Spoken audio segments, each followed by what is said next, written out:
Berjuang menempa susah, menanggung derita, menungkap fitnah.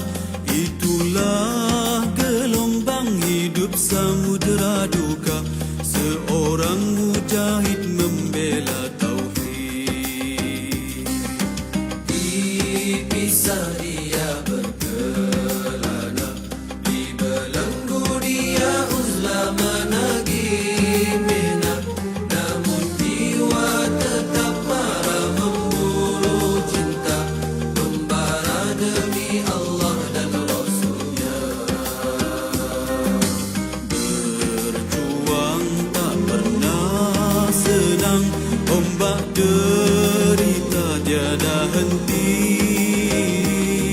Tenang resah silih berganti, inilah sunnah orang berjuang.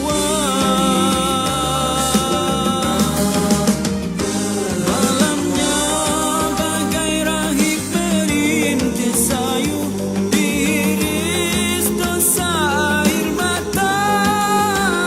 Siangnya bagaikan singa dirimba, gemerah keringat mencurah tenaga.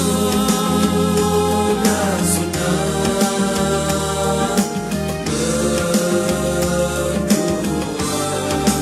berjalan Allah. Berjuang memang pahit, kerana syurga itu manis.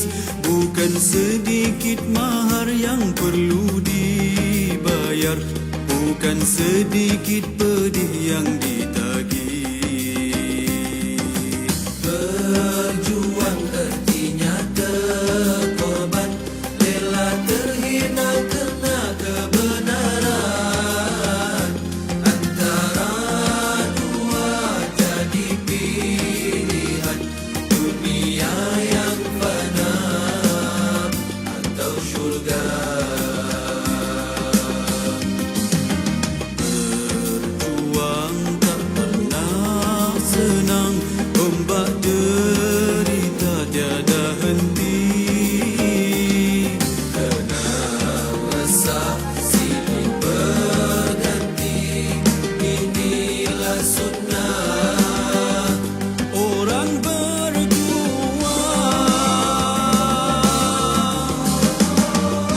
Malamnya bagai rahib merintis sayu, diiris dosa air mata. Siangnya bagaikan singa dirimba, memerah keringat mencurah tenaga.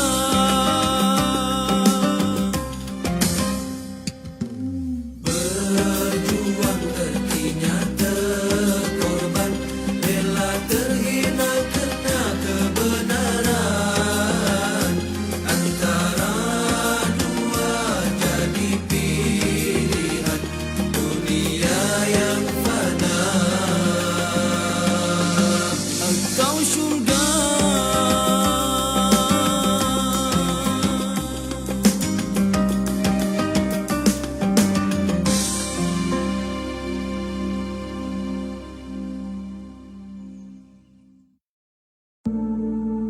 Sudah sunnah orang berjuang, mengembara dan berkelana. Miskin dan papa jadi tradisi, berenggang dengan anak dan istri. Sudah sunnah orang berjuang, mengembara dan berkelana. Miskin dan papa jadi tradisi, berenggang dengan anak dan istri. Biasanya para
tidak terbilang. Sudah sunnah orang berjuang, mengembara dan berkelana, miskin dan papa jadi tradisi, berenggang dengan anak dan istri. Tidak kurang yang sayang padanya, orang lain mati dilupa, para pejuang tetap dikenang, sejarahnya ditulis orang,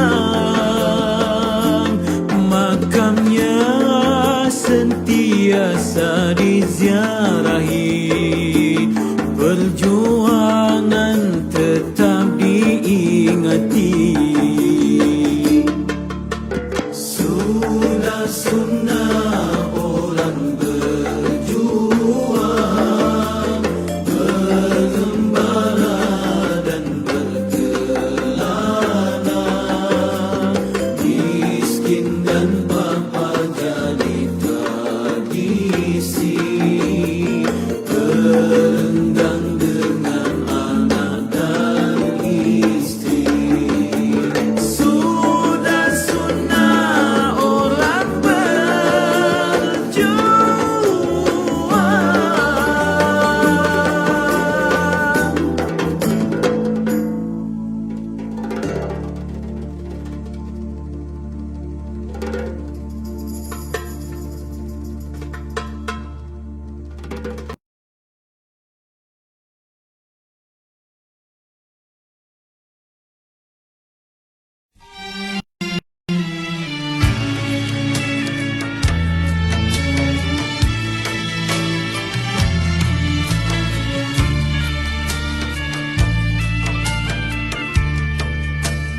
Ayah dan ibu, ayah dan ibu, itulah permulaan kami, dapat melihat bulan dan matahari.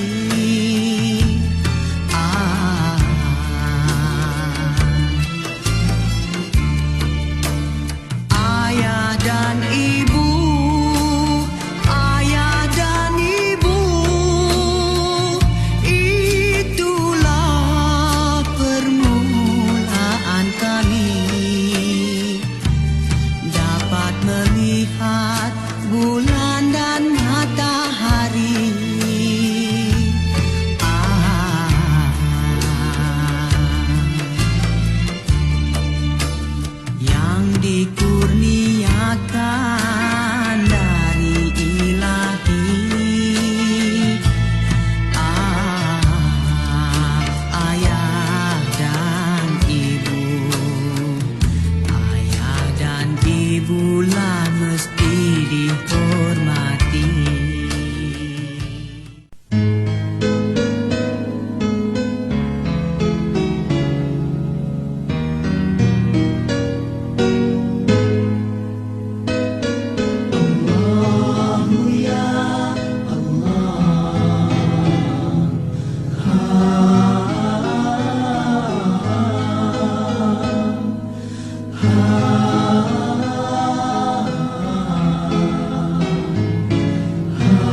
Antaranya anugerah Perdana Menteri yang diberikan kepada pengarah urusan HPA Industri Sdn Berhad, Ismail Ahmad. Kita boleh meningkatkan lagi industri pertanian ini dengan kita untuk memasarkan ke pasaran ekspor. Cumanya kita perlukan bahan mentah yang cukup daripada petani-petani dan kita mengharapkan ramai anak-anak muda yang melibatkan diri dalam bidang pertanian dan khususnya kepada siswa-siswa yang menganggur.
HPA produk halal.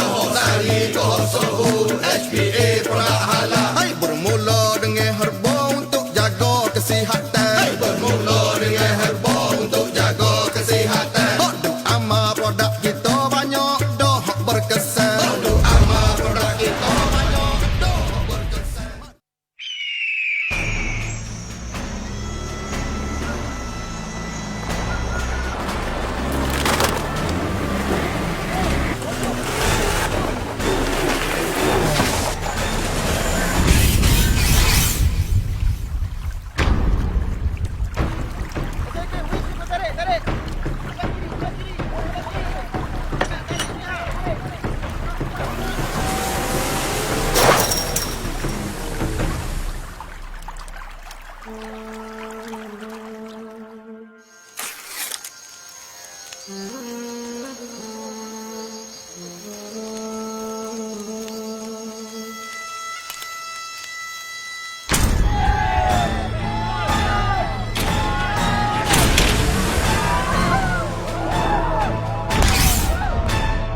Kopi Radix dengan 7 herba terpilih. Baik, si Chairman.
Kokohkanlah semangatmu, jangan pernah pudar.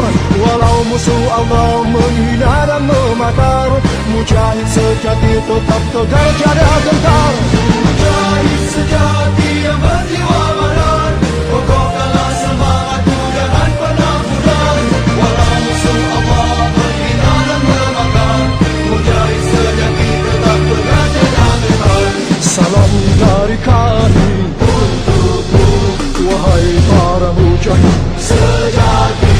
Janganlah kau gentar atau ragu di dalam menapaki jalan ini.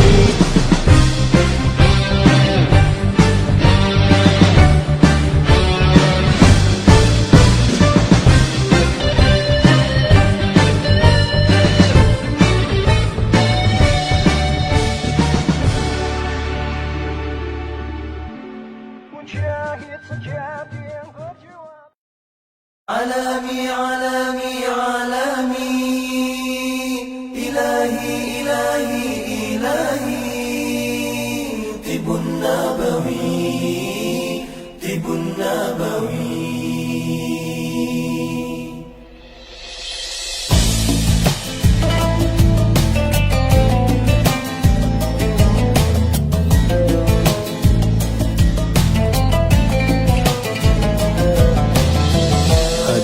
Sebuah rasa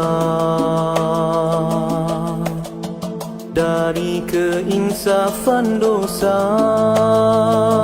langit pun terbuka, bintang bertaburan, indahnya tawakal.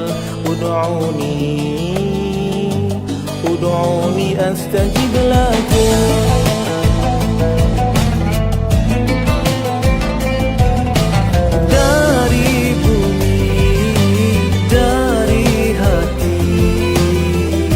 Penawar al-wahidah halalan tayyiban. Ya Syafi, Ya Syafi, Ya Syafi, Anta Syafi. Ya Syafi, Ya Syafi, Ya Syafi, Anta Syafi. Ya Ilahi, Ya Ilahi.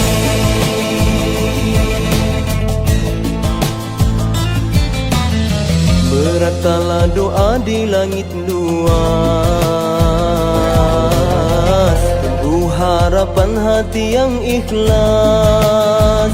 Disinari cahaya Rabbani, syifa'un linnasi. Anta Syafi, Ya Ilahi, Anta Syafi, halalan tayyiban.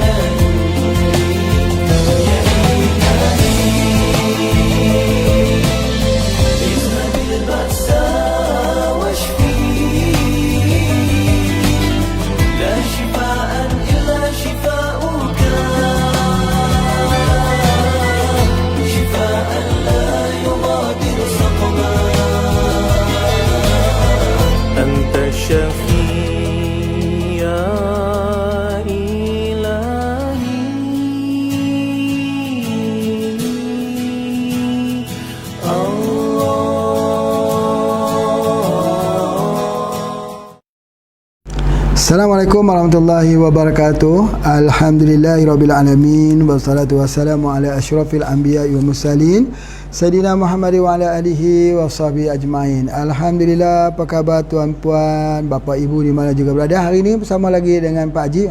Masya-Allah ya. Banyak sekali soalan hari ini. Alhamdulillah ada 11 soalan ya, mudah-mudahan mampu dijawab dalam masa 1 jam insya-Allah. Baik. Okey, kita terus saja kalau begitu. Bismillah, mohon solusi herba untuk pesakit penderita sakit telinga otitis media congek. Terima kasih Tuan Haji daripada Wawan Cilacap. Alhamdulillah, apa khabar Wawan? Terima kasih, soalannya dah berada di tangan Pak Haji ni. Alhamdulillah. Okey, masalah telinga ya, kalau kita katakan otitis ataupun kita kata apa juga, masalah telinga ini maksudnya radang ya, radang. Tis itu semua radang. Rheumatoid arthritis apa semua radang dalam telinga. Bagaimana cara ya kita nak hilangkan radang dalam telinga ini? Dia bengkak, dia sakit, dia kadang-kadang dia menghilangkan imbangan badan kita juga ya. Itu adalah di antaranya. Jadi biasanya ingat ya, petuanya obat untuk sakit telinga, radang telinga apa semua ada tiga ya. Yang pertama yang kita panggil dia dengan syak cartilage. Syak cartilage boleh kita gunakan khususnya untuk menghilangkan radang, bukan di telinga saja tapi di peranasa, di hidung, di kepala, terjadi sinusitis dan terjadi di dalam otak juga. Radang itu kita gunakan dia dengan menggunakan daripada syak cartilage. Sebab syak ini sebenarnya kita ambil daripada ikan hiu ya. Ikan hiu tu seperti mana yang Pak Haji ceritalah, dia duduk di deep ocean, di ocean dalam laut dalam sekali. Ya, walau bagaimanapun dia tak pernah kena radang, tak kena penyakit arthritis. Syak tak kena penyakit arthritis, ya, radang, atau syak tak pernah kena penyakit kanser, kanker. Itu dia di antaranya. Jadi oleh sebab itu syak ini kalau Pak Haji tengok daripada amalan warisan keluarga Pak Haji dulu ni, siapa yang sakit yang ada radang semua berikan syak cartilage terlebih dulu.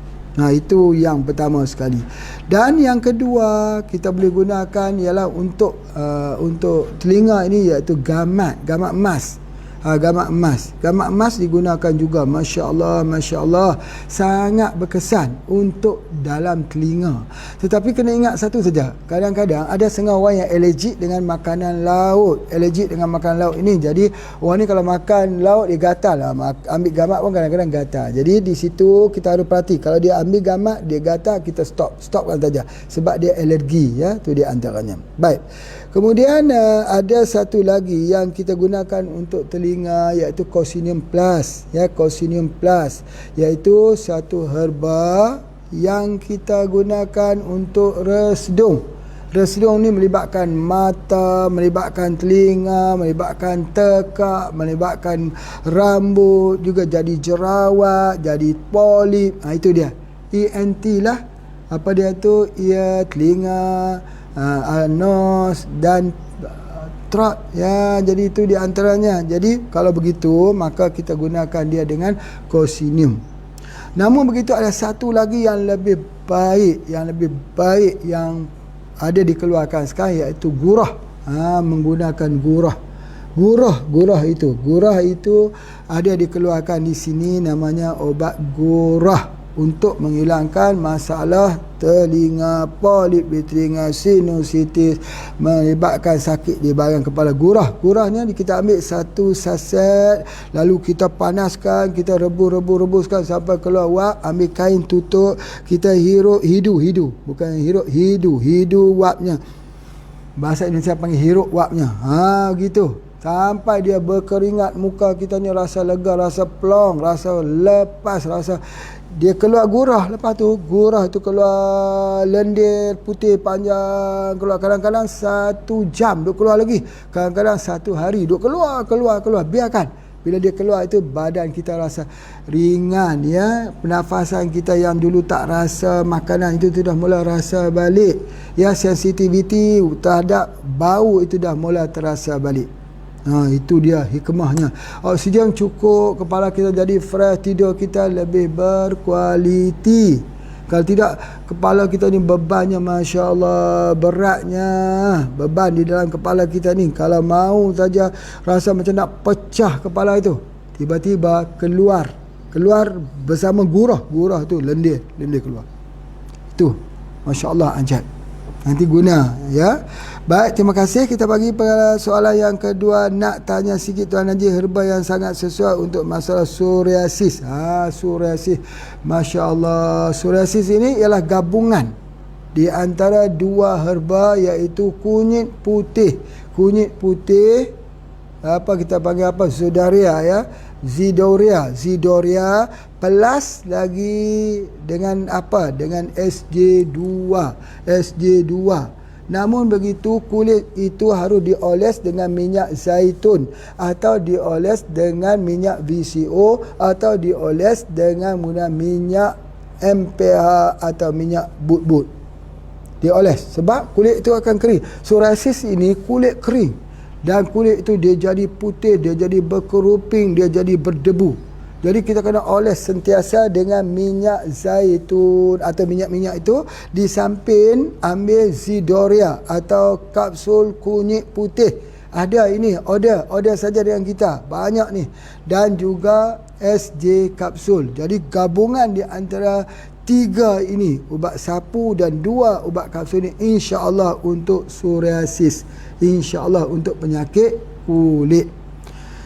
Baik, bagi soalan yang ketiga ya, soalan yang ketiga. Assalamualaikum, saya Encik Yusuf bin Sayud daripada Kabung, Sarawak. Oh, apa khabar Cik Yusuf ya di sana? Terima kasih kerana ikuti kuliah Pak Haji, masya-Allah. Nanti minggu-minggu ke depan nanti kita akan buat kuliah live ini di pulau ya, di pulau. Jadi ada pulau di sini dekat ya ni, Pulau Songsong ada, Pulau Bidan ada. Nanti kita akan pergi ke pulau itu tengok live ya. Itu di situ insya-Allah. Tapi apapun ya, terima kasih Pak Haji ucapkan ya. Minggu lepas Khamis hingga Sabtu saya ditahan hospital. Ya Allah, ditahan hospital ya. Kerana kurang darah. Hasil pemeriksaan saya ada radang usus. Betul lah. Kalau ada radang usus, dia jadi kurang darah. Bagaimana ya? Kerana darah itu bleeding, pendarahan, bleeding melalui radang usus tersebut. Jadi oleh sebab itu jangan main-main ya, jangan gurau-gurau dengan radang usus ni. Kalau ada perih saja di usus ini harus jaga ya, harus jaga. Mula-mula radang usus dia tak jadi radang lagi, dia jadi angin. Wah, ini angin kuat. Jadi keras perutnya itu. Masa itu harus rawat dengan gunakan 2. Yang pertama menggunakan susu kambing, yang kedua ialah sari kurma. Percampuran susu kambing dan sari kurma ini menghilangkan masalah angin, terutamanya angin medu, angin betul-betul di ulu hati ini. Itu yang pertama. Yang keduanya, bila dia sudah lama dia jadi radang di usus. Sebab apa? Bermula dengan sembelit. Sembelit itu ada ketikanya ya, dia tak boleh keluar. Bila tak boleh keluar, dia tersangkut ya, kotoran ataupun tinja ataupun hampas itu tersangkut, maka terkena dinding usus. Bila kena dinding usus itu, dia jadi karsinogenik, dia jadi bahan beracun dan akhirnya jadi radang di kawasan tersebut. Jadi akhirnya kena operasi potong usus. Jadi bagaimana ya? Mula-mula dia akan menunjukkan darah itu semakin kurang. Itu dia antara kerana bleeding. Masalah sekarang dalam minggu ini saya dah mula tidak dapat tidur malam. Mulai jam 1 malam belakang badan mula rasa panas dan terus tidak dapat tidur. Ini kena ingat. Orang yang ada masalah usus, bila saja dia ada masalah usus, sakitnya panas di tulang belakang pada waktu malam. Begitu kalau dia ambil herba, kita ambil herba. Katalah saya ambil herba misalnya, tiba-tiba saya rasa panas di bahagian belakang ini, di belakang tulang belakang, itu masalah usus. Ada setengah ketika Pak Haji bagi ubat untuk jantung hati. Dia kata saya ambil Pak Haji, rasa panas. Panasnya di mana? Panas di tulang belakang. Oh, itu usus, radang usus kiranya. Itu di antaranya. Mohon cadangan Pak Haji untuk masalah ni. Buat sementara saya cadang berjumpa doktor dahulu, takut masalah kelaratan. Okey, tidak mengapa, mau jumpa doktor dulu. Tapi yang Pak Haji nak sebutkan dekat sini bahawa radang usus ini kita rawat dia dengan apa? Yang pertama, Anti-Rex. Kita makan Anti-Rex 1 kapsul. Tengok lawas atau tidak. Kalau dia tak lawas lagi, ambil 2 kapsul. Tak lawas lagi, ambil 3 kapsul. Nanti jangan ambil 2 sekali, jangan ambil 3 sekali. Ambil mula 1, tak lawas, baru 2, baru tambah 3, tak lawas lagi, baru dia keluar. Dia flush habis. Masya Allah, ringan. Kita punya usus itu sudah tidak ada luka-luka lagi. Kemudian luka-luka itu ditutup dengan apa? Dengan pegaga. Teh botani pegaga, minuman botani pegaga atau minuman pegaga. Itu yang kita ambil. Masya Allah. Baik, kemudian juga usus ini juga dapat kita rawat dia menggunakan syak katilat. Juga boleh. Syak itu juga menghilangkan luka sebagainya. Tetapi alangkah baiknya kalau luka ini kita gunakan frontliner kita. Apa frontliner kita untuk luka? Ikan gabus, ikan haruan. Kita gunakan ikan haruan. Masya Allah. Baik, Pak Haji ada melihat ada orang banyak bertanya. Dia kata kami orang Malaysia, Pak Haji cakap Indonesia, kami tak faham. Diabetes itu apa? Diabetes tu diabetes. DM tu kencing manis. Diabetes itu DM. Diabetes ringkasnya diabetes. Itu yang pertama. Yang kedua, ada lagi bertanya bajakah. Bajakah tu apa? Bajakah ni sejenis nama kayu yang terdapat di Indonesia guna untuk kanker. Kanker tu apa pula? Kanker tu kanser. Digunakan untuk semua peringkat balita dan lansia. Balita itu apa? Bawah 5 tahun. Lansia itu apa? Lansia lanjut usia. Tak apa, jangan risau istilah-istilah saja. InsyaAllah nanti kita akan faham lah pelan-pelan. Kalau tak tahu tulis saja kat situ ya, insyaAllah. Baik. Okey, itulah di antaranya yang Pak Haji nak sebutkan. Bila ada masalah radang usus, jangan makan yang pedas. Jangan makan minyak, jangan ambil minyak. Ya, kecuali minyak zaitun ambil langsung. Jangan ambil minyak bermasak, nanti tambah lagi. Satu lagi ya, orang yang ada radang usus ni. Ingat. Apa dia? Satu, jangan ambil tepung gandum. Tepung gandum di Indonesia terigu. Wallahualam, terigu kah, trigona kah, atau tropika ke, tapi tepung gandum daripada gandum tu tak boleh. Kalau kita ambil dia jadi apa? Dia jadi lem tu apa pula? Tu lem pula tu apa tu? Lem tu dia jadi perekat dia jadi menambahkan lagi sembelitnya, tambah sembelit tepung. Mana ada orang makan tepung? Tak ada lagi orang makan. Memang orang tak makan tepung, tapi makan makanan daripada tepung banyak. Apa jua yang daripada tepung lempeng itu ke, buat daripada tepung, cucuk pisang ke, itu semua daripada tepung lah. Pokoknya tepungnya tak boleh apa juga namanya. Itu dia diingat ya. Itu dia antaranya. Baik, terima kasih pada yang bertanya. Kita pergi pada soalan yang keempat. Tuan Haji, saya kerap sakit perut kiri depan. Okey, kalau sebelah kanan itu namanya appendix, sebelah kiri namanya gastrik atau mah. Saya rasa usus saya. Mungkin sesuai bajakah, belum ambil lagi. Saya makin kurus dan cengkung. Makin kurus, makin cengkung. Ni. Dah mula dah kita lihat apa ni. Makin kurus sepertinya mungkin ini sudah jadi gastrik, mah tukar lambung. Ya, saya telah ambil Vitex, Pelawar, Spirina, Tujuh Angin, Rosel. Kadang makan syak, kadang makan tak ikut sukatan lah. Kepala macam pusing. Dah beli tapi belum makan. Antirek, bajakah, Abang Malik dah beli tak makan lagi, Masya Allah. Yang makan pun dah diberitahu, yang tak makan pun dah diberitahu. Sakitnya sebelah kiri. Jadi kemungkinannya kalau sakit sebelah kanan itu ialah kanan tu, sebelah kanan ni. Kanan ini itu ialah appendix.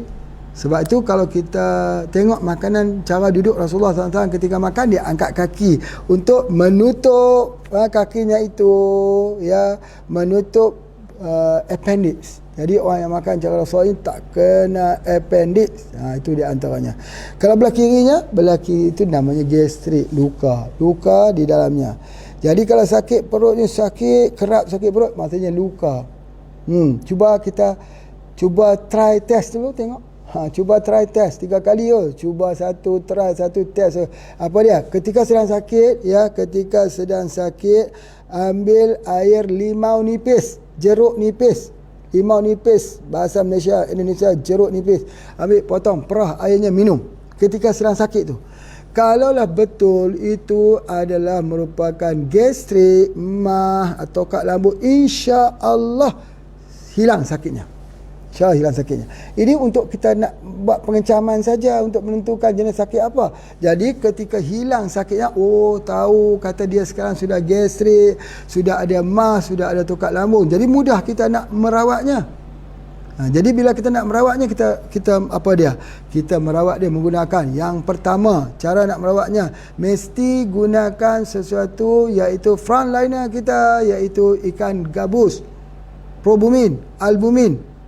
Itu yang pertama sekali. Yang kedua, ya betul, kita kena anti radang, kena ambil shark catalyst ataupun ambil bajakah. Shark dengan bajakah ni kedua-dua fungsi sama, anti radang. Bajakah untuk kanker, syak untuk kanker. Itu adalah di antaranya. Kemudian seterusnya, kita tidak boleh ambil sesuatu yang panas. Tak boleh ambil daging, tak boleh ambil masak yang berminyak, tak boleh ambil rempah-rempah, tak boleh ambil sesuatu yang panas lah. Pokoknya sesuatu yang panas. Apatah lagi masak minyak ya, minyak yang digoreng berkali-kali, itu panas, karsinogenik sekali. Kita disuruh memperbanyakkan buah. Ambil buah pisang, ambil apel hijau, seleri, ambil lagi daripada papaya, ambil daripada buah-buah apa pun tak apa yang berasal daripada sumber bumi yang tidak terproses. Terbaik untuk kita. Alamiah. Bila sudah masuk terproses, air terproses, makanan terproses, lauk pauk terproses, apa juga kuih-kuih yang terproses. Bila masuk saja proses, maka dia mula mengalami kerosakan. Enak dimakan, cantik pada pandangan mata, baunya yang menawan, tetapi racun, tak jadi darah, tak jadi daging, tak jadi isi, tak jadi kulit, tak jadi rambut, jadi racun. Jadi racun dalam tubuh badan kita. Jadi bagaimana kita nak berhentikan? Kan setiap hari kita makan berbagai-bagai makanan ya. Pak Haji tak suruh kita berhenti 100%, tapi imbang dengan makanan alamiah, makanan daripada bumi. Imbang dengan semangka, imbang dengan papaya, imbang dengan pisang, imbang dengan air kelapa, imbang dengan air tebu, imbang lagi dengan air nira nipahian. Imbang dia dengan begitu. Jangan terus semua ambil kimia. Jangan ambil air karbonat, air Coca-Cola, ambil air karbonat, air ini, air berkaling, campur ini, campur. Wah, subhanallah. Badan kita pun pusing. Nanti badan tu menjerit, apa ini? Orang ni makan semua yang dia makan. Dia ingat tubuh badan ni mesin kah? Mesin pun lagi kan rosak. Ini tubuh badan yang lembut, yang halus, terdiri pada sel-sel, tisu-tisu yang halus, terus bekerja. Orang tu terus makan kimia, tubuh terus bekerja dengan taatnya, makan lagi taatnya. Lama-lama overwork, kerja dah lebih kuat, lebih dah masa. Bukan dah overtime lagi lah, bukan extra time lagi. Time yang ke-25 dah. Sehari time yang ke-25, bukan 24 jam. Jam yang ke-25. Jadi masa tu dia akan collapse. Aku sudah tak upaya lagi menanggung beban ini. Aku sudah tak upaya lagi menerima nafsu serakah orang ini. Makan ini. Jadi aku sudah tak upaya lagi. Tolong cari herba. Tak mau makan herba. Orang tu sakit, nanti dia kata, oh kamu sakit ya, organ-organ tisu, nanti aku berikan ubat penghilang rasa sakit. Nanti kata organ, aku tak mau ubat penghilang rasa sakit, aku mau ubat hilang sakit. Dia tak mau, ambil ubat juga, masuk ubat kimia lagi, masuk. Nah, kenalah penyakit, kolap, jatuh, pengsan, tak sedarkan diri, bawa ke rumah sakit, bawa di sana, dirawat sana 14 hari, 14 malam. Pulang daripada itu sihat, tapi sihat dalam keadaan yang merana. Tak boleh begitu, tak boleh. Jadi kita kena ubah persepsi, cari makan makanan alami, makanan dari bumi, bukan makanan kimia, bukan makanan terproses, bukan makanan yang ada bahan-bahan pewarna, bukan makanan yang ada bahan-bahan awet, bahan-bahan yang telah mengalami proses GMO. GMO, tinggalkan. Ambil yang alami, tanam sendiri, tanam sayur sendiri di depan rumah kita, guna POC kita itu pertanian hidayah. Pertanian kita adalah untuk kesihatan, untuk ibadah. Bukan kesihatan untuk mencantik-cantikkan diri, untuk tabarus, untuk jadi orang sombong, untuk jadi bekerja dapat wang banyak, kemudian jadi Fir'aun, jadi Qarun. Bukan begitu. Dan bukan juga untuk orang yang lemah, yang jadi stroke, yang jadi lumpuh, yang mau disuapin. Semua rezeki yang ada padanya harus suap. Bukan jadi anak-anak kecil yang harus suap. Rezekinya itu ada suap, ada korupsi. Di mana-mana korupsi, hidupnya korupsi. Tak puas. Kalau mau dikaut, diambil siapa saja. Mau masuk ke dalam kantong poketnya itu, dalam kantongnya itu, mau dipenuhi sentiasa. Banyak memberi tidak mau. Hanya mau terima saja. Ini bukan tujuannya. Tujuan hidup bukan begitu. Kalau tujuan hidup macam begitu, kita jadi sama seperti sapi yang cari makan. Ya. Hidup ni harus berkarya. Karya itu harus ditinggalkan. Karya yang akan ditinggalkan menjadi karya kepada umat. Hidup ni berkarya dengan karya yang mempunyai keikhlasan yang tinggi, menanam tak harap panen untuk orang kemudian dapat menikmatinya. Itu tujuan matlamat hidup yang dibawa oleh Rasulullah sallallahu alaihi wasallam. Nama kita, usia kita ialah usia selepas kematian. Selepas kematian, usia kita itu nama kita disebut-sebut lagi atau tidak? Itu yang kita harus fikirkan. Baik. Jadi di mana soalannya ini? Ya, soalannya sakit. Akhir cukup, ya Allah, ya maaf ya. Jadi oleh sebab itulah, maka apabila ada masalah usus, ingat syakatilah, bajakah, itu betul lah tu. Ya, kemudian pelawas. Pelawas itu bagus sekali. Kemudian kita boleh menggunakan apa lagi? Anti-rat, betul, anti-rat. Kita gunakan sebab dia ada untuk supaya jangan kita jadi, dan jangan kita makan itu terlalu banyak sangat obat-obatnya. Makan sedikit tapi kerap. Sejam sekali kah? Berbeza. Sejam ni Herbalife, ni beda Herbalife, ni Herbalife. Jangan makan semua. Ya, badan ambillah semua. Sembuhlah. Tak boleh begitu. Kalau kita lapar, kita makan juga ansur-ansur. Kalau kita makan sekaligus hari ni, kita sebut begini ya, kita makan banyak-banyak di waktu petang, kata waktu sebelah malam ataupun sebelah pagi lah, kita makan banyak pada sebelah pagi. Makan. Baik. Tujuannya jangan kita makan lagi untuk sehari itu. Boleh tak? Tak boleh. Makanan pagi untuk tengah hari untuk petang malam, ya, petang untuk malam. Begitu. Sikit tu. Obat jadi begitu. Jangan makan banyak sekali, satu hari sekali ambil semua sekali. Belah pagi ambil semua. 20 kapsul belah pagi. Lepas tu sudah. Petangnya tak ada, tengah harinya tak ada, malamnya tidak ada. Tak boleh begitu. Tubuh badan dia tak bertindak begitu. Ya, yang lebih akan dikeluarkan. Itu dia.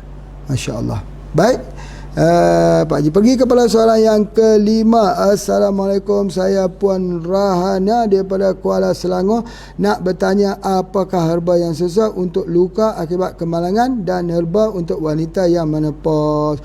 Luka akibat kemalangan di mana? Lukanya itu di dalam ataupun luka di luar? Kalau luka di luar itu boleh guna minyak penawar rimba, minyak bubut, boleh guna spirulina, boleh guna teh herba pegaga, boleh guna madu lebah. Masya Allah.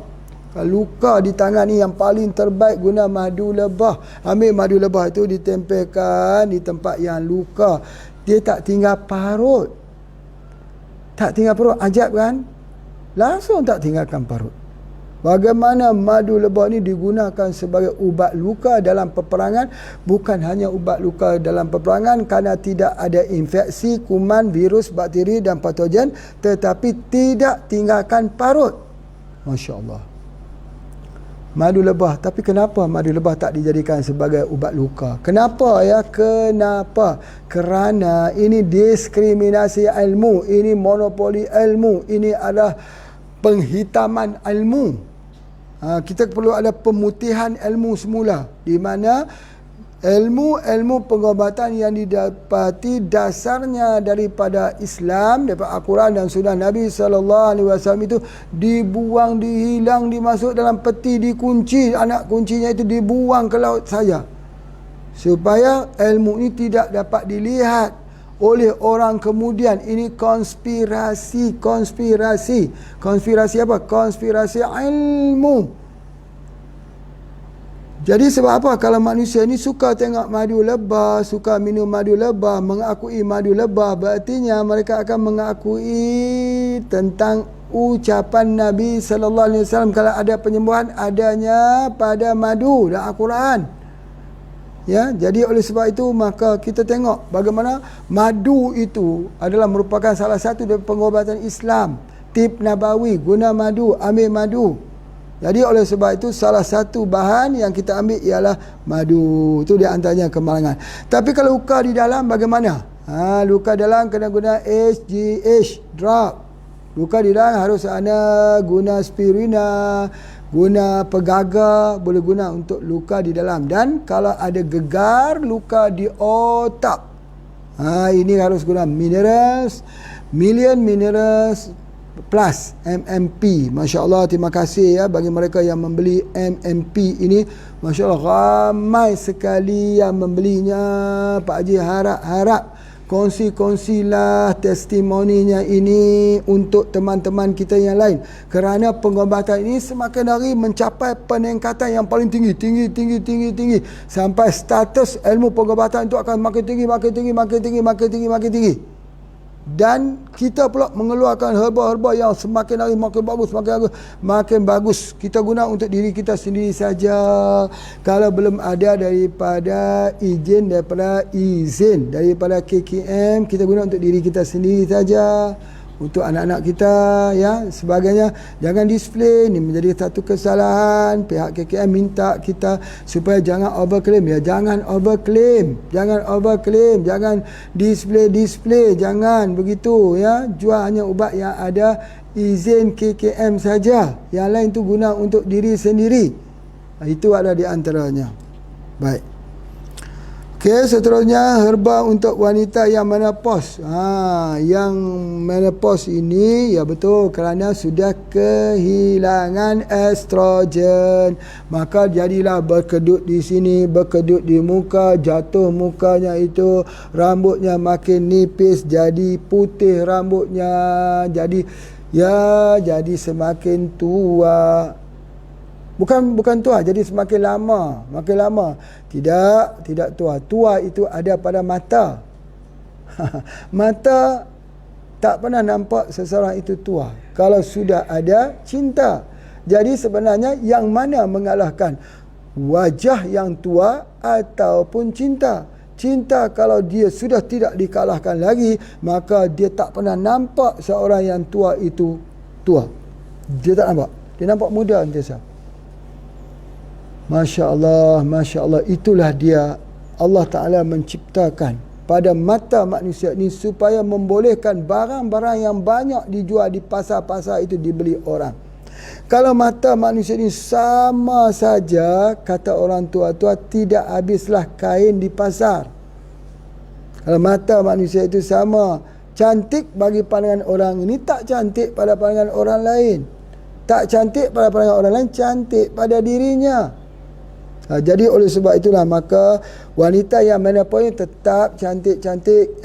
Tetapi kita kena ambil herba. Ambil herba juga. Apa dia herbanya?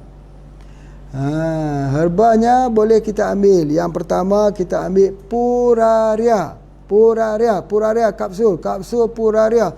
Dia tegang balik semua ni. Dia balikkan hormon phytoestrogen yang tinggi. Phytoestrogen dulu banyak kepada soya, kemudian banyak pada spirulina, dikaji. Sekarang ada pada Puraria merifica. Ya, phytoestrogen kalau ambil masa 3 hari saja sudah putih muka, tegang ni sebagainya. Kalau tak percaya, minum kopi Kacik Fatimah. Jadi macam tu baik. InsyaAllah kalau siapa yang melaziminya, ambil, dia jadi sihat, dia jadi happy, dia jadi gembira. Selalunya orang menopause ni stres. Ya, stres, tak bisa tidur, panas waktu malam, dia jadi gelisah. Dia dengar hujan malam tu, dia teringat hujan malam, Ahmad Jais. Hujan malam, dia jadi gelisah. Itu dia begitu. Pasal apa? Hujan malam. Sebab apa? Teringat cerita zaman silam, waktu zaman dia muda-muda dahulu. Tetapi apa yang Pak Haji nak sebutkan dekat sini bukan kenangan itulah yang paling indah. Tapi orang yang menopause, kenangannya itu sudah hilang. Dia dah mula tak ingat lagi zaman dia kecil, zaman ketika dia remaja, zaman ketika dia jadi pemuda, zaman ketika dia jadi orang-orang yang kuat. Dia hanya merenung masa esok ni bisa bangun atau tidak. Besok ni lalu makan atau tidak. Besok ni siapa lagi yang sudi untuk menziarahinya. Orang tua fikirnya begitu. Itu di antaranya. Jadi oleh sebab itu, macam mana nak hilangkan perasaan? Itu perasaan. Macam mana nak hilangkan perasaan? Ya Puraria, kapsul Puraria, ataupun ambil kopi kacip Fatimah. Kopi kacip Fatimah tu kalau orang tahu, semua wanita-wanita yang menopause, yang tak menopause pun akan minum.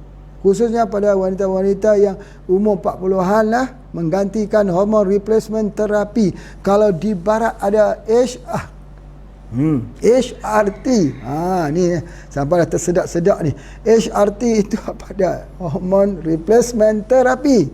Di barat ada, tapi kita di alam Nusantara ni apa yang ada? Nah, kita mempunyai Puraria, iaitu kacip Fatimah sebagai HRT kepada wanita hari ini. InsyaAllah kita sambung sebentar lagi.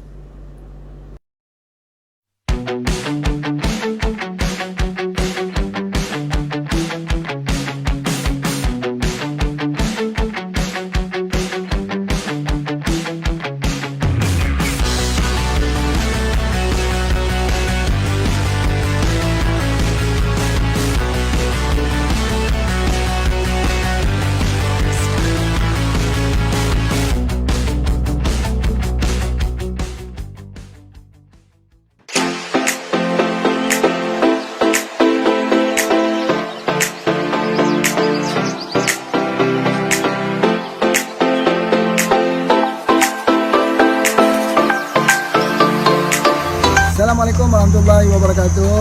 Alhamdulillah, hari ini kita bersama dengan Pak Haji sekali lagi untuk meneroka alam herba yang penuh dengan khasiat-khasiat pengobatan yang tak terjumlah kita menghitungnya. Yang hari ini Pak Haji berada di kaki Gunung Jerai. Salah satu herba yang ada dekat sini boleh kita tengok dulu. Iaitu ini dia pokok, dia panggil dalam bahasa Siam panggil krong kemal. Pokok cincau merambat. Kalau cincau tu ada dua jenis, satu jenis pokok, satu jenis merambat. Ini selalunya Pak Haji kecil-kecil ambil ni tumbuk-tumbuk buat cincau, main-main. Tapi akarnya ini kita masuk dalam diksi untuk menghilangkan keracunan. Alhamdulillah ya, di Gunung Jerai ni bukan hanya itu saja. Cuma Pak Haji hari ini pun nak cerita pasal herba, nak cerita pasal batu. Batu kuas. Jenis batu yang ada di sini cantik sekali, Masya Allah, Masya Allah. Ayo kita sama-sama kita lihat batu di kawasan Gunung Jerai ini. Silakan.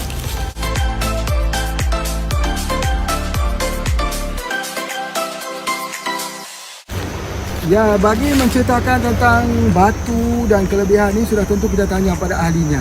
Mari Pak Haji perkenalkan bersama kita Dr. Hisham. Silakan Dr. untuk ceritakan sikit tentang batu kuas yang ada di Gunung Jerai ini. Silakan. Hari ini kita berada di kaki bukit Gunung Jerai. Yang mana satu lokasi kalau kita boleh tengok sini adalah tempat kita menggali batu kecubung batu kuas lah. Yang mana untuk makluman semua bahawa batu kuas ini adalah batu yang 60% yang membentuk kerak bumi ini. Batu kuas ini tuan-tuan, dia juga mempunyai nilai perubatan. Batu kuas ni dia punya bahan yang terdapat dalamnya adalah SiO2 ataupun silikon dioksida. Dia mempunyai kekerasan sebanyak 7 dan dia punya indeks biasanya 1.54, ketumpatannya 2.65. Walau macam mana pun, walaupun kerasnya 7, dia dapat dileburkan apabila suhunya 2230 darjah Celsius. Di sini kita boleh melihat ini adalah lokasi tempat penemuan dan penggalian batu permata kuas. Di sini beberapa sampel batu kuas ataupun silikon dioksida yang kita jumpa di lokasi.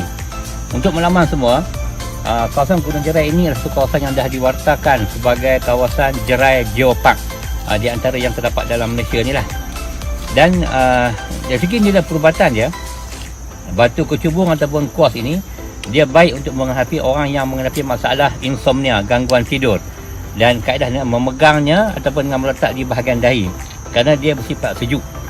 Jadi batu kuas ini, kalau tuan lihat, pasir sungai, pasir laut, dia juga merupakan silika. Silika ni yang kita buat cermin, buat pinggan kaca dan sebagainya. Bila belum diproses, dia berbentuk beginilah, dia berbentuk segi 3/6. Dan kita juga gunakan dia untuk membuat permata cincin dan loket.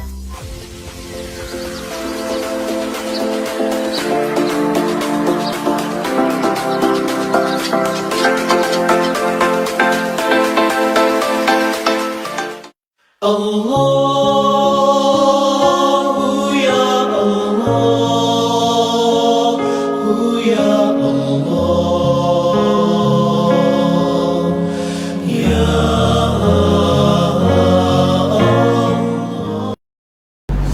Alhamdulillah, sekali lagi kembali bersama dengan Pak Haji. Kita tengok pada soalan yang ke-6. Assalamualaikum warahmatullahi wabarakatuh. Minta izin tanya, tadi saya baru saja menjenguk kawan saya yang lagi sakit. Beliau mengalami sakit lengan kanan, tidak bisa digerakkan dan sudah tidak berasa bila dicubit. Untuk kaki sebelah kanan masih bisa digerakkan, tapi beliau sudah tidak bisa bicara langsung. Mata dan telinga masih bisa berfungsi seperti biasa, ya, maksudnya boleh dengar, boleh melihat. Kaki sebelah kiri juga masih bisa berfungsi dan beliau mengalami sakit ini baru 4 hari yang lalu. Tiba-tiba tangan kanan tak bisa gerak dan tak bisa bicara. Pertanyaan saya, bagaimana cara untuk menanganinya supaya bisa kembali sembuh? Ini stroke.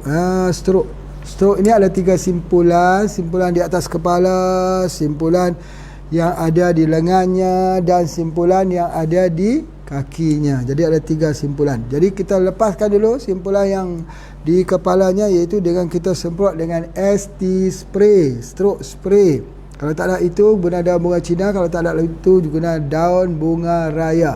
Kompres di bahagian kepala ini supaya dia masuk, ya, ke dalam itu, biar sejuk, supaya CVA atau darah beku itu dapat dipecahkan. Darah beku itu dapat kita keluarkan.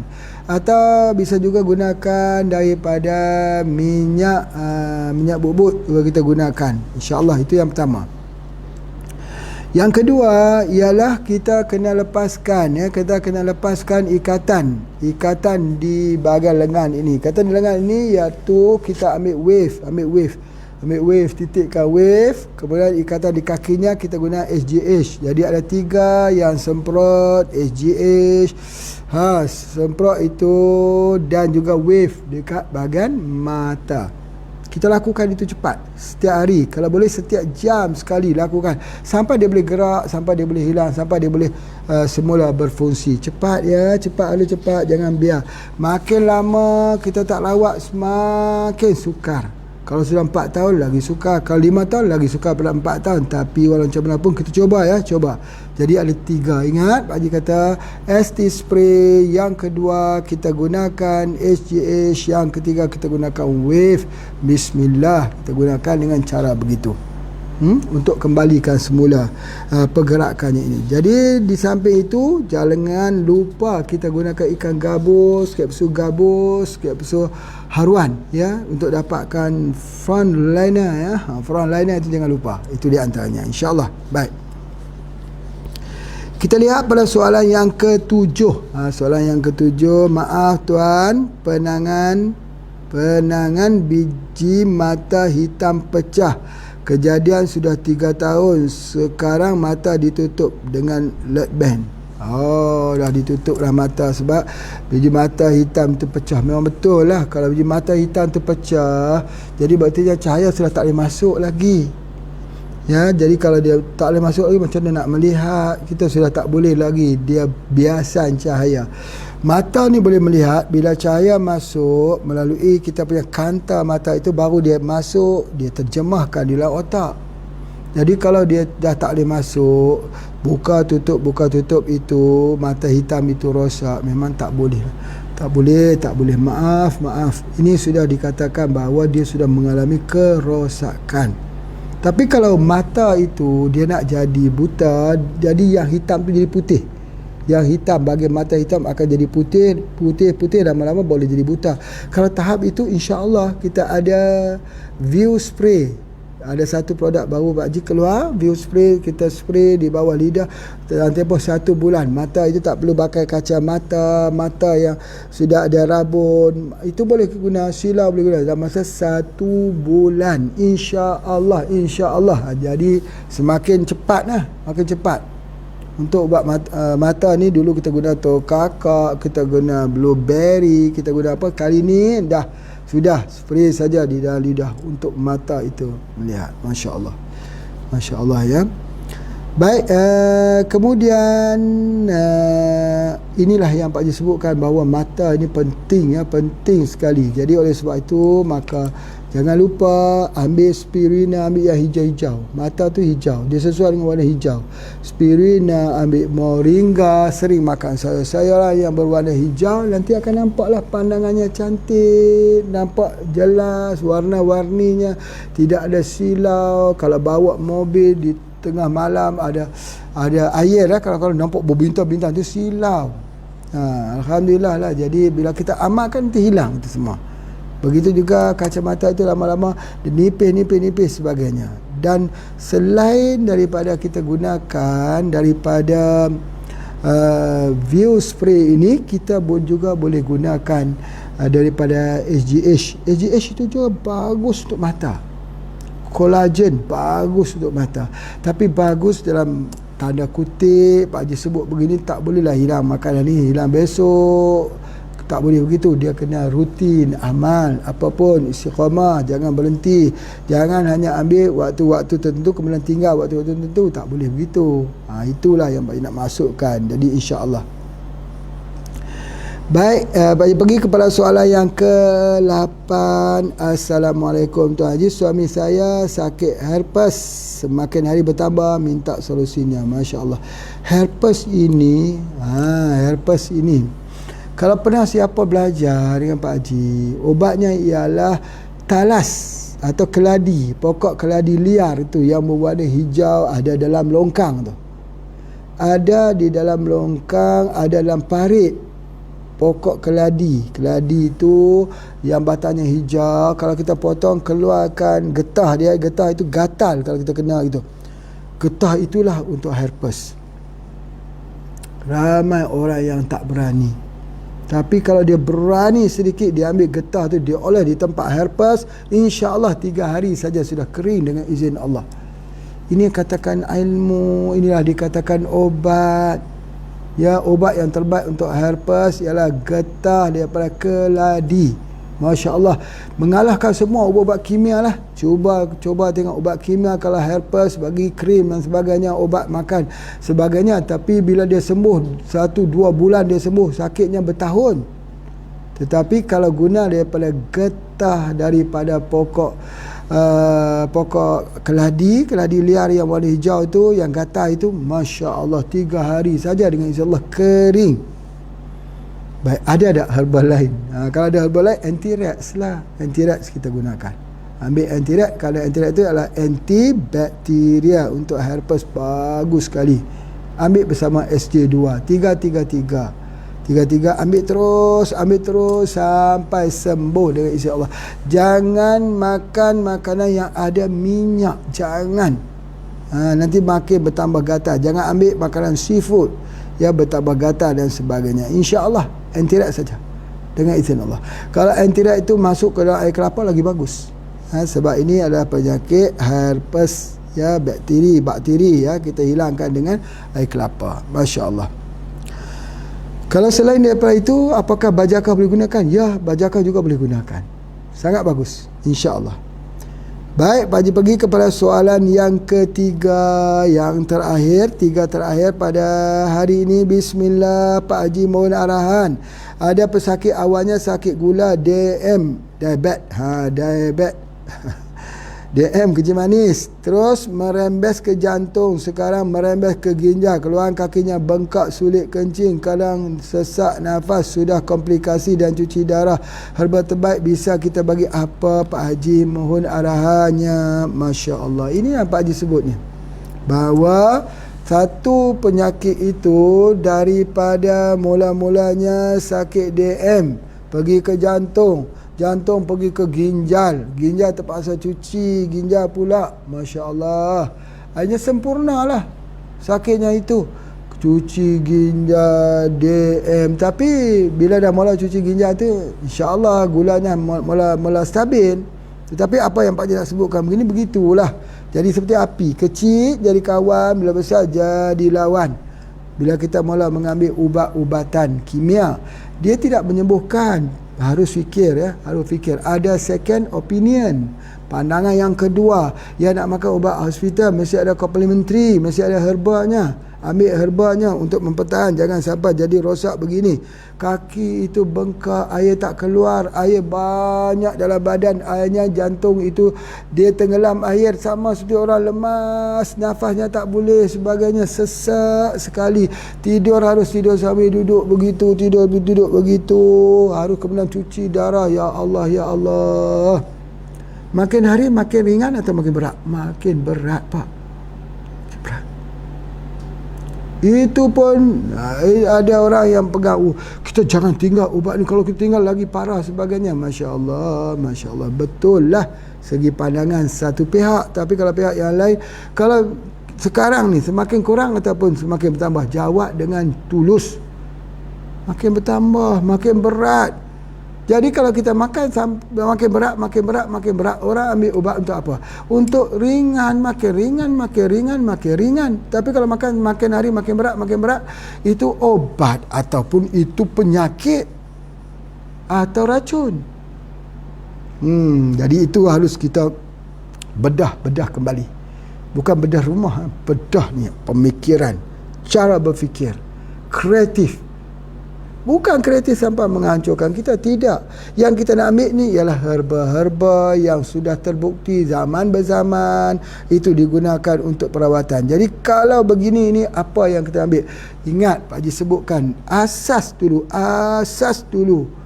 iaitu ambillah, jadilah, carilah obat seperti mana kita sewaktu disusu oleh ibu kita, pada ketika itu kita sihat.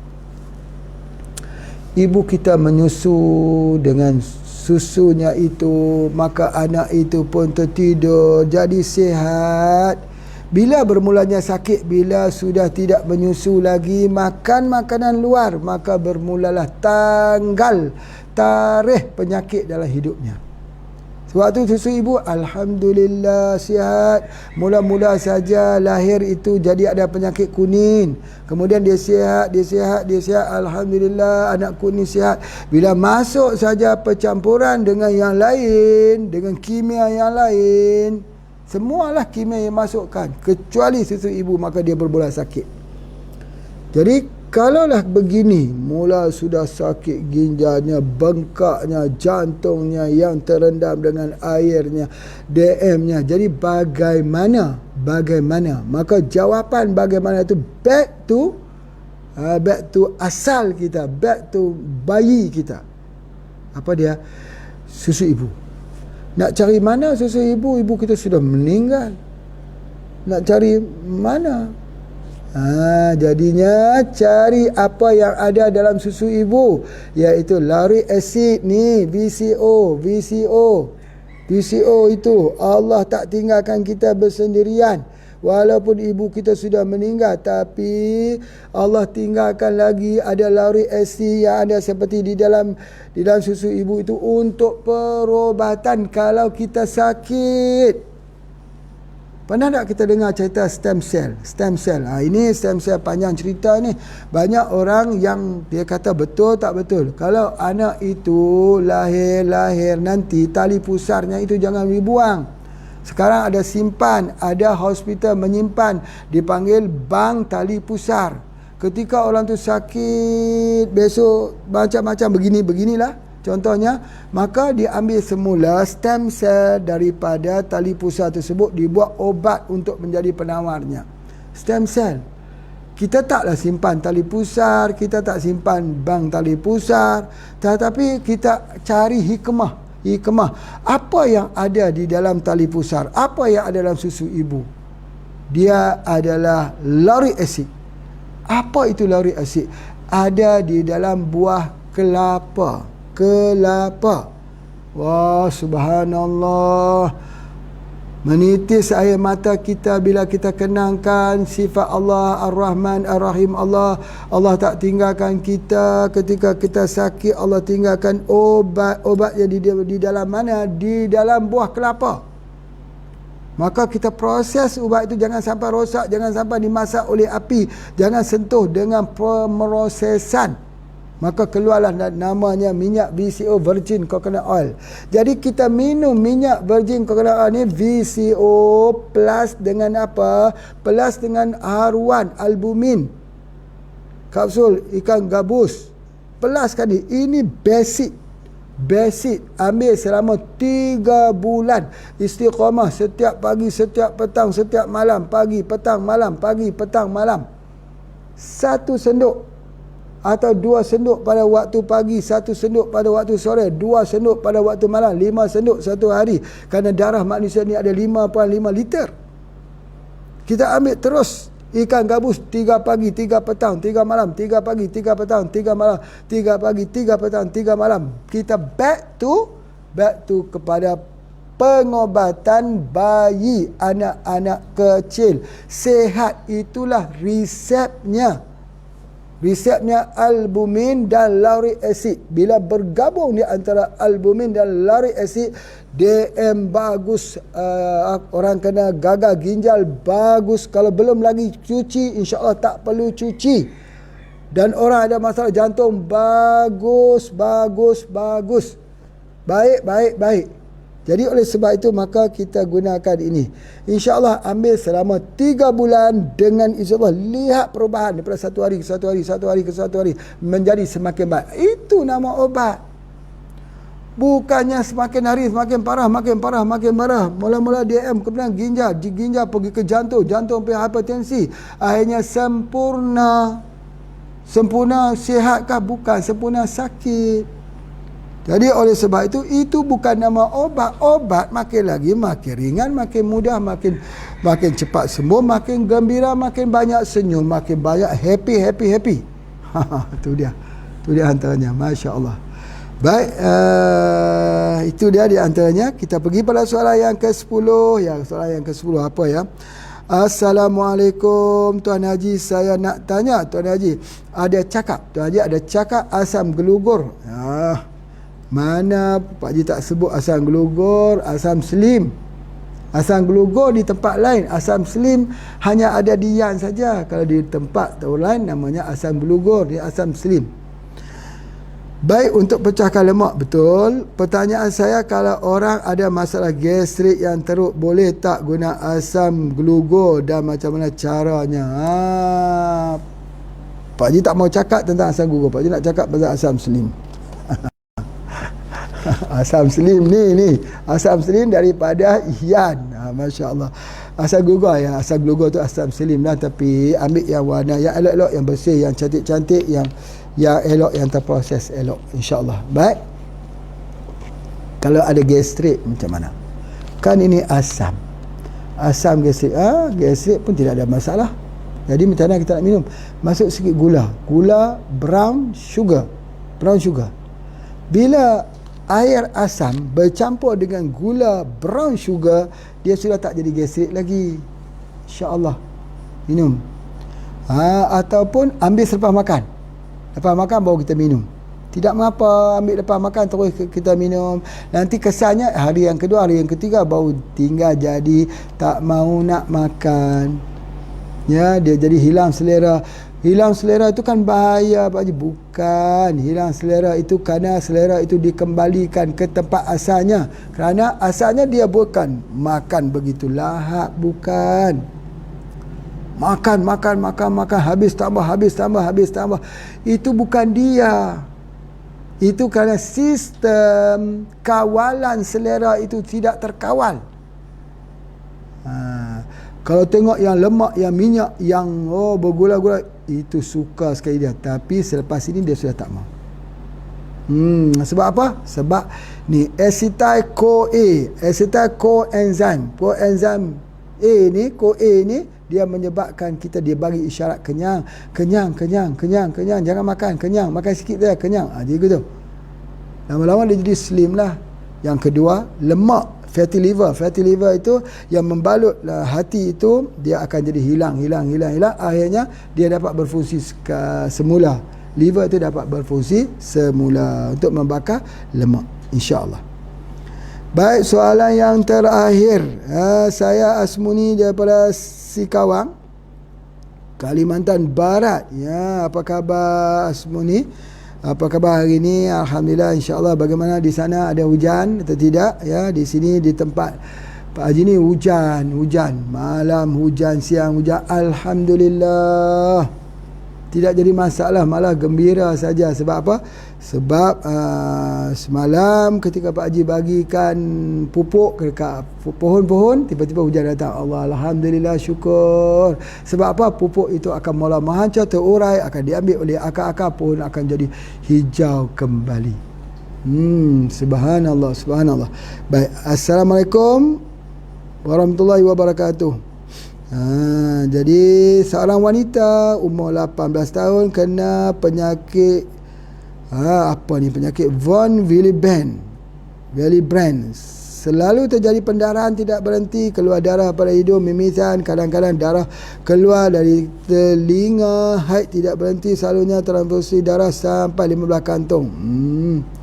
Ya, ini dia apakah herba untuk digunakan, ya. Ini selalunya hemofilia lah yang selalunya jadi begini, ya. Hemofilia tu kalau darah keluar dia tak mau berhenti.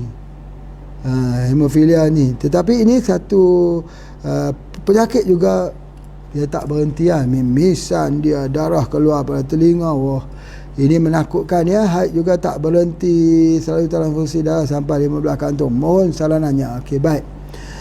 Pak Haji tak pernah lagi ketemu dengan kasus begini. Mungkin rare, jarang-jarang. Tetapi ada prinsip dia. Ada asas dia. Iaitu kita merawat masalah. Yang pertama, kita kena merawat masalah hormon. Yang kedua, kita kena merawat masalah tulang. Okey, yang ketiga, kita kena merawat masalah saraf. Hormon, saraf dan tulang. Baik, jadi oleh sebab itu kalau hormon itu selalunya Pak Haji akan merawatnya dengan herba-herba yang ada hormon related. Ya, kalau kita bagi, misal kita bagi omega 3. Omega 3 tu efek juga kepada hormon, tapi dia pencair darah. Jadi kalau dia pencair darah, kita bagi dia pencair darah, dia lagi, ya. Jadi sebab itu kalau kita nak bagi ini untuk kita bagi untuk dia hentikan. Jadi kita bagi dia dengan minyak habatus sauda. Itu yang paling penting sekali, asas. Atau soft gel habatus sauda. Yang kedua untuk tulang Pak Haji akan bagi syak katalish. Itu dia herba hormon untuk kalsium, untuk tulang, dan kita juga kena bagi lagi untuk saraf. Saraf itu selalunya Pak Haji bagi dia dengan anti-rats, ya. Jadi hormon tulang, hormon itu kita bagi dengan habatus sauda, tulang bagi dengan syak katilak, saraf bagi dia dengan anti-rat. Selalunya kalau ada efek-efek yang tidak normal ni, abnormal ini, selalunya Pak Haji akan memberikan 3 kombinasi ini. Habatus sauda, syak katilak dan juga anti-rest. Jadi insya-Allah kita cuba dulu ya. Pak Haji nak kata tepat sebab ini pengalamannya masih kurang dalam bidang ini sebagainya. Tapi kalau hemofilia juga kita rawat menggunakan kaedah yang sama. Alhamdulillah, insya-Allah dengan izin Allah. Baik, kepada semua yang bertanya pada hari ini, terima kasih banyak-banyak ya Pak Haji ucapkan ya. Ada 11. Oh, sebelahnya ada lagi soalannya di belakang ini ya. Ada 12, 13, 14, 15. Masya-Allah ya. Nanti apapun kita sambung pada esok hari ya. Soalannya daripada Kamizi, soalannya kemudian daripada mana lagi ni? Mana lagi ya, kemudian daripada Bu Mariana, Bandar Aceh, Puan Kamaria, Mak Zain. Nanti kita tengok ya, esok kita teruskan jawapan ini. Terima kasih semua. Assalamualaikum warahmatullahi wabarakatuh.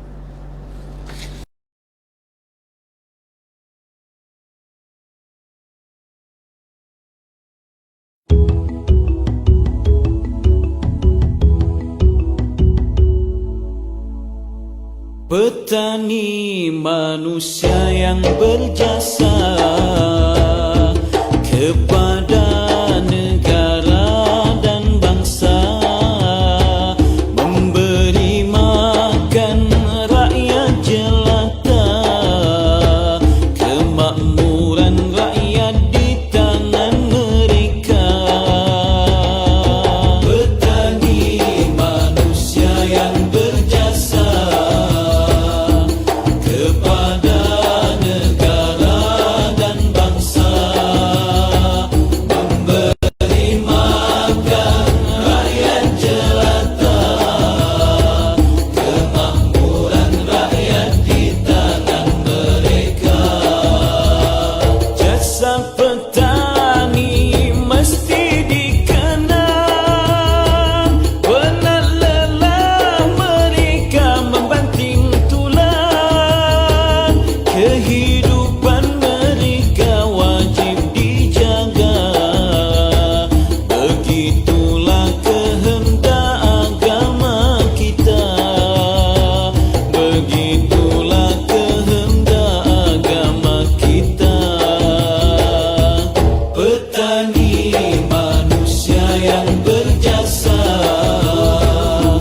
kepada negara dan bangsa, memberi makan rakyat jelata, kemakmuran rakyat di tangan mereka. Petani yang bekerja cemerlang, bersungguh-sungguh hasilkan keperluan, iman dan ibadah tidak ditinggalkan, besar pahala di sisi Tuhan, besar pahala di sisi Tuhan. Petani manusia yang berjasa